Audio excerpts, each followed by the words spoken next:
मोगाच्या भावान भयणो, आयज आमी जेजूच्या भोव पवित्र काळताची परब समारंभ आसतना आमकां ही परब कितें शिकयता? हेंच शिकयता की जेजूचो मोग, देवाचो मोग आमकां कितलो मोग आसा तो आमकां दाखयता. आनी आमकांय बी हेंच करूंक आपयल्लें आसा. जायते फावटी न्हू आमी हे फारिजां भशेन आमची काळजां फातरा भशेन केल्लीं आसात. आमकां ती मोवाळ आनी मोगाळ जावंक तो आपयता.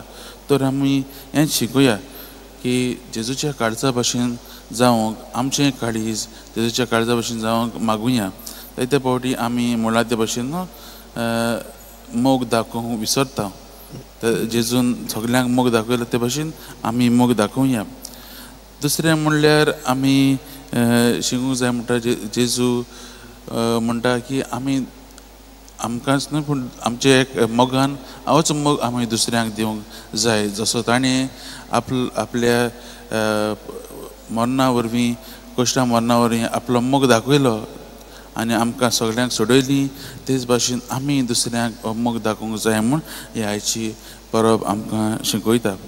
तर मोगाच्या भावान भयणो, हे परब समारंभ आसतना आनी हे वाचपाची नियाळ करता आसतना आमचें काळीज जेजू भशेन जावंक एक मोड काळीज, एक काल्तिकायेचें काळीज, एक दुसरें आपणायता तसलें काळीज जावंक आमी त्या लागीं करपा मागुया.